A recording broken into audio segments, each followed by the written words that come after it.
तर मंडळी, आज आहे मार्गशीर्ष पौर्णिमा आणि वार आहे शनिवार। मार्गशीर्ष पौर्णिमेला सगळ्यात जास्त महत्त्व आहे, कारण हा महिना म्हणजे देवांचा महिना मानला जातो। त्यामुळे ह्या महिन्याला अतिशय महत्त्व आहे आणि त्यातली त्यात मार्गशीर्ष पौर्णिमा ही अतिशय महत्त्वाची मानली जाते। कारण ह्या काळात आपल्या खंडेराव महाराजांची यात्रा पण असते आणि त्यानंतर गुरुदत्त जयंती असते, म्हणजे दत्त महाराजांचा सप्ताह पण बसवतो। आपल्याला गुरुचरित्र, स्वामी पारायण हे सगळं ह्या महिन्यात करायला भेटते। हॅलो, नमस्कार, मी सविताज लाईफस्टाईल मध्ये तुमचं अगदी मनापासून स्वागत आहे आणि तुम्हा सर्वांना श्री स्वामी समर्थ। आज आहे शनिवार आणि आता बरोबर वाजलेले आहेत 5 आणि आपल्या व्हिडिओला झालेली आहे सुरुवात। तर आता मी चहा ठेवलेला आहे, चहा घ्यायचा आहे। आज मार्गशीर्ष पौर्णिमा पण आहे, आपल्याला सत्यनारायणाची पूजा वगैरे मांडायची आहे, सत्यनारायण पूजन करून घ्यायचं आहे। चला आता चहा घेऊया आणि मग सत्यनारायण पूजा मांडून घेऊ। पहा, मस्तपैकी आलं आणि गवती चहा टाकून मी कोरा चहा बनवलेला आहे। थंडीचं वातावरण आहे, तर पहा आता चहा वगैरे घेतला आणि मी आले बाहेर, कारण आता मला सत्यनारायण महापूजेची तयारी करायची आहे। त्यासाठी मला आंब्याची डाळी पाहिजे होती, म्हणून मग आता बाहेर जाऊन डाळी वगैरे सगळं काही लागण साहित्य आपल्याला तेवढं घेऊन यावं। सगळ्यात आधी मी आंब्याची डाळी काढली, कारण आपल्याला चौरंगाभोवती आंब्याची डाळी मांडायची होती, म्हणून मी ती डाळी काढून घेतली। त्यानंतर फुलं, तुळशीच्या मंजुळा असं बाहेर आणण्यासाठी ह्या साईडला आले होते। आता इथं दारासमोरच खडी टाकली आहे, कारण इथं रस्त्याचं काम चालू झालंय आमच्या, त्याच्यामुळे इथं जरा दारातच आमच्या पूर्ण खडी येऊन पडली आहे। धूळ पण खूप येते, परंतु आता रस्ता होस तोपर्यंत विलाजच नाहीये। तर चला आता इथून फुलं घेतले, बाहेरचं जेवढं साहित्य लागतंय तेवढं सगळं तयार करून घेतलं, कारण म्हणले एकदा पूजेला बसलं म्हणजे तीनदा उठायला नको, पूजा मांडणी करून मला घ्यायची होती।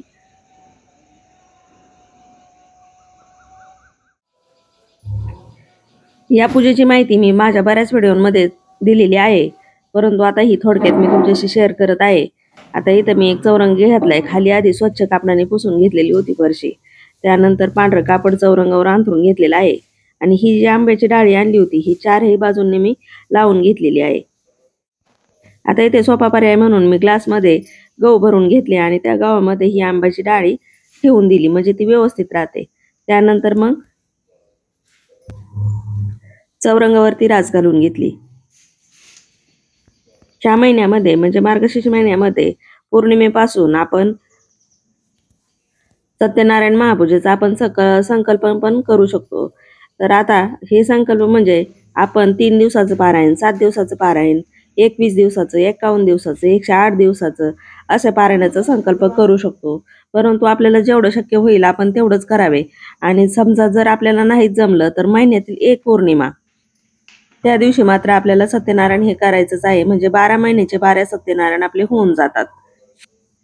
सत्यनारायण पूजा म्हणजे लक्ष्मी प्राप्तीची खूप मोठी सेवा आहे आणि लक्ष्मी प्राप्तीची आपल्याला प्राप्ती व्हावी म्हणून आपण हे सत्यनारायण पूजन घराच्या घरी करायचं असतं। आपल्या स्वामी केंद्रात सांगितल्याप्रमाणे आपण हे सत्यनारायण करायचं आहे। हे तुम्ही महिला, पुरुष, मुलं किंवा मुली असं कोणीही करू शकता। जास्तीत जास्त आपल्याला ही सेवा करण्यासाठी 1 तासाचा वेळ लागतो आणि तेवढा जर आपण महिन्यातून 1 दिवस जर दिला तर आपल्याला स्वतःला प्रसन्न तर वाटतेच, परंतु आपल्या घरात जी काही निगेटिव्ह एनर्जी असते ती सगळी बाहेर निघून जाते आणि पॉझिटिव्हिटी आपल्या घरात तयार होते आणि आपल्याला घरात आपले मन प्रसन्न राहते। माझं गुरुचरित्र पारायण चालू होतं, त्याच्यामुळे मी पूजा ही साईडलाच मांडून घेतली। पूजा अतिशय सोपी आहे, तुम्ही पाहिलंच असेल, आणि ज्यांना माहीत नसेल त्यांनी माझ्या चॅनलवर माझा एक पूर्ण व्हिडिओ आहे सत्यनारायण महापूजेचा, तो पाहायला काहीच अडचण नाहीये। तर पहा, आता ह्याच्यासाठी आपल्याला काहीच जास्त करावं लागत नाही, फक्त 1 वाटी शिरा आपण नैवेद्यासाठी करून घ्यायचा आहे। जास्त काही नसलं तरी पण चालतं, जशी तुमची भक्ती असेल त्या प्रमाणात तुम्ही ही पूजा केली तरी चालते।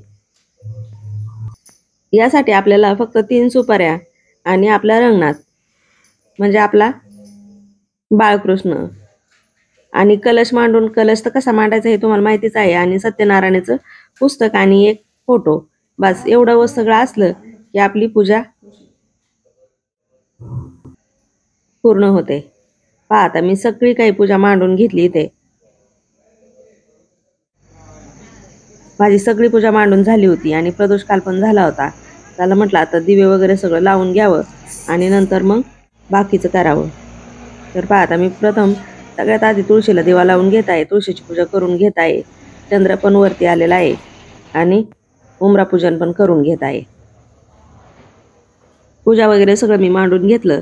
त्यानंतर मग मला करायचा होता स्वयंपाक, कारण नैवेद्याचं ताट झाल्याशिवाय मी पूजा कुठलीच करत नाही. मी पहिलं नैवेद्याचं ताट करून घेतलं आणि त्यानंतर मग सत्यनारायण पूजेची वाचन केलं.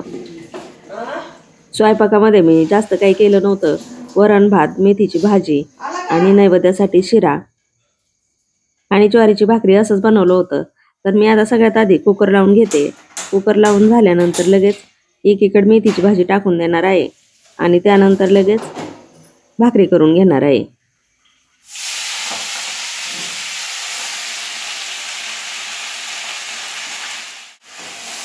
ही मेथीची भाजी मी अगदी साध्या आणि सोप्या पद्धतीने बनवलेली आहे, कारण कांदा लसणाचा आपल्याला इथे उपयोग करायचा नाहीये.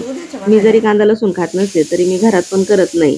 माझं गुरुचरित्र पारायण जर चालू असलं तर बिना कांदा आणि लसूण याच्या भाज्या माझ्या घरात असतात, कारण खायला पण आम्ही चौघेच आहेत. तर मग ते पण म्हणतात वेगळं काही करू नको, तुझे खाशील तेच आम्हाला पण कर.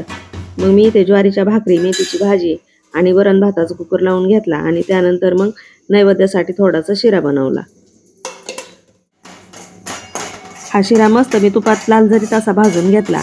एक वाटीवरच शिरा करायचा होता म्हणून थोडाच शिरा मी इथं भाजण्यासाठी घेतलेला आहे आणि त्यामध्ये गावरान साजूक तूप टाकून तो चांगला भाजून घेतलेला आहे. थोडंसं पाणी गरम करण्यासाठी ठेवलं. तोपर्यंत काजू बदाम बारीक करून घेतले. अगदी झटपट असा स्वयंपाक तयार करून घेतला, कारण मला सत्यनारायण महापूजेचं पण वाचायचं होतं, आरती वगैरे सगळंच करायचं होतं. उशीर पण जरा झालेला होता, कारण व्हिडिओसाठी जर शूट घेतलं तर कामासाठी पण उशीर होत असतो. म्हणून मग आता मला पण पटपट आवरायचं होतं. पहा आता मी शिरा करून घेतला. थोडीशी साखर टाकली, पाणी टाकलं, काजू बदाम टाकून घेतले. चला आता माझं स्वयंपाक वगैरे सगळं झालंय. आता मला करायची सत्यनारायण महापूजा. त्यासाठी आता नैवेद्य पण बनवून घेतलाय मी. शिरा केलाय थोडासा. आता पूजा करून घेते. आज पौर्णिमा 4:59 चालू होणार होती, म्हणून सगळ्यांनाच भ्रम होता की पौर्णिमा सत्यनारायण आपल्याला कधी करायचं. परंतु केंद्रात सांगितल्याप्रमाणे प्रदोष काळातच, म्हणजे जेव्हा पौर्णिमा संध्याकाळी असते त्या टायमातच आपल्याला सत्यनारायण करायचं असतं. म्हणून हे सत्यनारायण आज करायचं आहे आणि दत्त जयंतीचा उपवास आता उद्या करायचा आहे. आता काही लोकांनी आजच उपवास धरले, परंतु ज्यांनी धरले त्यांनी धरले, परंतु ज्यांनी नाही धरले त्यांनी उद्या उपवास करायचा आहे. कारण उद्या दिवस उगवायला पौर्णिमा आहे. उद्या दुपारी 2:32 पौर्णिमा आपली संपते. त्याच्यामुळे दत्त जयंती आपल्याला उपवास उद्याच करायचा आहे.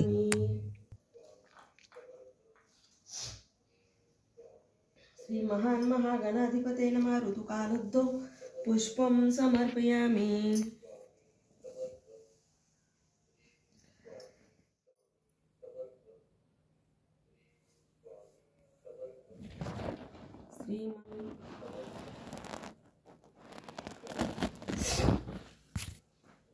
ओम तत्सवितुर्वरेण्यं भर्गो देवस्य धीमहि धियो यो न प्रचोदयात्. ओम सत्यनवर्तेन परिचिंतयामि. ओम तत्सवितुर्वरेण्यं भर्गो देवस्य धीमहि धियो यो न प्रचोदयात्. ओम सत्यनवर्तेन परिचिंतयामि. ओम तत्सवितुर्वरेण्यं भर्गो देवस्य धीमहि. ओम अपनाय स्वाहा. ओम व्यानाय स्वाहा. ओम उदनाय स्वाहा. ओम सामनाय स्वाहा. ओम ब्राह्मणे अमृताय स्वाहा. श्री कुलदेवतेची पूजा. श्री कुलदेवताभ्यो नमः. विलेपानार्थे चंदनम समर्पयामि. स्वामी माझा तू नमो आदिनारायण सुविश्वापी निरंजन ज्याच्या सत्याचे चराचर संपूर्ण वागत आहे तिन्ही लोक आता नमो संत सज्जन तो विश्वव्यापक भक्तिवा. याचा प्रयत्न थोडक्यात सांगावा. कामना सिद्धीचा प्रकाशात बोलू की हा इतिहास कलित सोपा सर्वांचा ऐसा काही सांगावा सोपा. जो प्रश्न केला हाची नारद भगवंताला गुणी स्वतः झाला कर जोडून त्याच्या अनुसंधान सांगतो. भगवान वाच करीत कमी पापाचा नाश. कामना सिद्धीचा ब्राह्मणद्वारा तोची प्रसंग सर्व बराचरी हरी विप्रांचा संवाद झाला सांगतो तुझे कारण त्रायगी द्वापारांच्या ती कलियुगी सत्यनारायणाच्या पूजा मार्गी ब्राह्मणद्वारा प्रकट केले. श्री गणपती ओंकारा लीन करी श्री रक्तवर्ण तू सकल जगमकारा अनन्य शरणागती. तर पहा, अशा पद्धतीने मी माझी सत्यनारायण महापूजा करून घेतली, वाचन करून घेतलं, आरती केली, नैवेद्य दाखवून घेतला आणि मग त्यानंतर जेवण करून घेतले. आरती नंतर मी काही शूट घेतलं नाही कारण उशीर खूप झालेला होता. त्याच्यामुळे मग आरती केली, नैवेद्य दाखवून घेतला आणि जेवण करून घेतले. आता हा दिवस आहे दुसरा. आता मला करायची होती उत्तर पूजा. तर आता थंडी जास्त असल्यामुळे बाहेर पण जाऊ शकत नव्हती जास्त आवरायला, त्याच्यामुळे आधी उत्तर पूजा करून घेतली.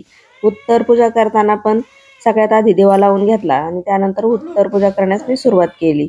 उत्तर पूजा करायची म्हटल्यानंतर सगळ्यात आधी दिवा लावून घ्यायचा, त्यानंतर हळदी कुंकू लावून घ्यायचं आणि नंतर मग देवांना पण हळदी कुंकू वाहून नंतर आपल्याला ते सगळं सामान काढण्यास सुरुवात करायची.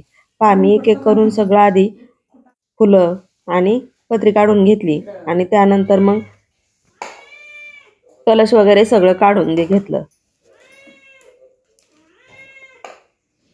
आता ही उत्तर पूजा झाल्यानंतर लगेचच मी देवपूजा करून घेतली कारण मला स्वयंपाक वगैरे सगळंच आवरायचं होतं. शाळेत पण यांना दोघांना जायचं होतं, त्याच्यामुळे त्यांचे डबे वगैरे सगळंच उरकून घ्यायचं होतं. म्हटलं मग आधी उत्तर पूजा करून देवपूजा करून घ्यावी. इथे मला बबलू आणि आयुष मदत करत होते. मी त्यांना सगळं सामान काढून दिलं, त्यांनी जिथे तिथं ते परत नेऊन ठेवलं. आता ही वेळ आहे संध्याकाळची, म्हणजे उत्तर पूजा झाली आणि त्या दिवशी संध्याकाळची वेळ मी तुम्हाला थेट संध्याकाळी भेटत आहे. संध्याकाळी पण मला जास्त काही शूट घ्यायला जमलं नाही, परंतु चंद्र इतका मस्त सुंदर असा आलेला होता, त्याचं शूट घेण्यावाचून मी थांबू शकले नाही स्वतःला, म्हणून थोडंसं चंद्राचं मी इथं शूट घेतलेलं आहे आणि तुम्हाला पण शेअर करत आहे. कारण आज पण उपवास होता, त्याच्यामुळं मग आता बाकीची पण सेवा पूजा हे ते स्वयंपाक वगैरे सगळंच करायचं होतं. परंतु म्हटलं चला सुंदर असा चंद्र उगवताना आपल्याला दिसत आहे, त्याच्यामुळे मग आता हे शूट तुम्हाला मी घेऊन शेअर करत आहे.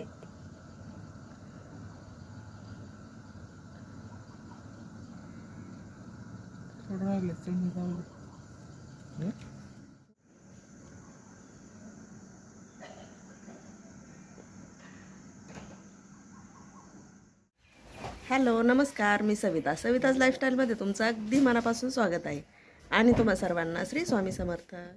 तर आज सकाळ व्हिडिओला सुरुवात झालेली आहे आणि आम्ही चाललो आहे मंदिरावरती आरतीला. चला म्हणलं आता ते आरतीचं पण तुमच्याशी थोडंसं शेअर करावं.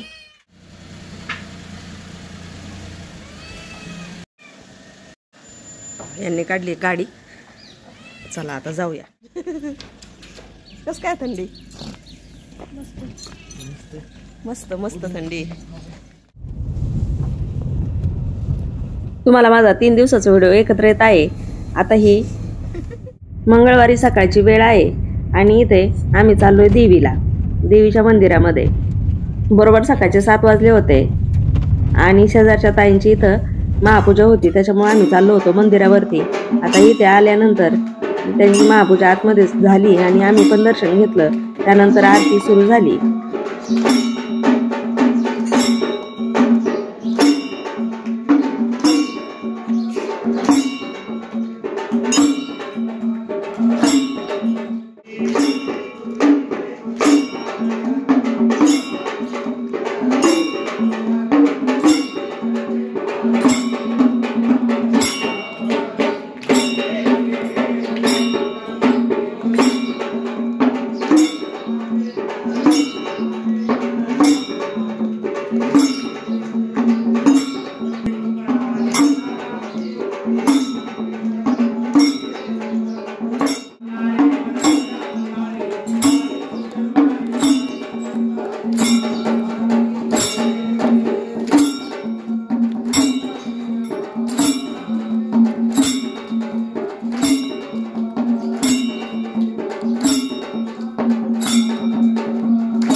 पहा इथे आरती वगैरे सगळं झालं आणि त्यानंतर मग महाप्रसादासाठी माणसं बसले.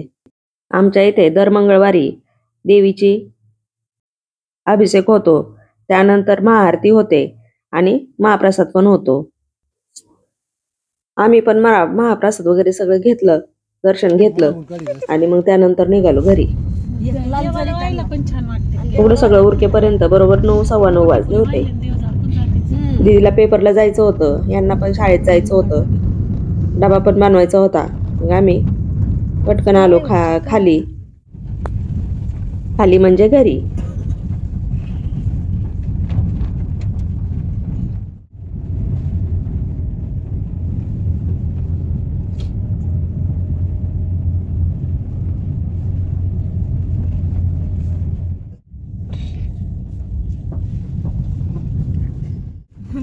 बरोबर करीत होते.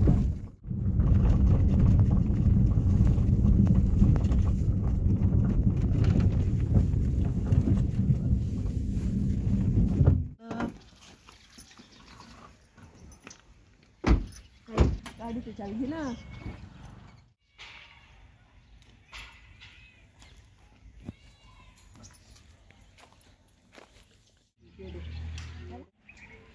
पाहत आलो आम्ही आरतीवरून. आता घरातली बरीच कामं उरकायची होती. इथेच मी व्हिडिओचा एंड करते. व्हिडिओ आवडला तर लाईक करा, शेअर करा, सबस्क्राईब करा. चला तर मग आता परत भेटूया पुढच्या एका नवीन व्हिडिओमध्ये. तोपर्यंत श्री स्वामी समर्थ. धन्यवाद.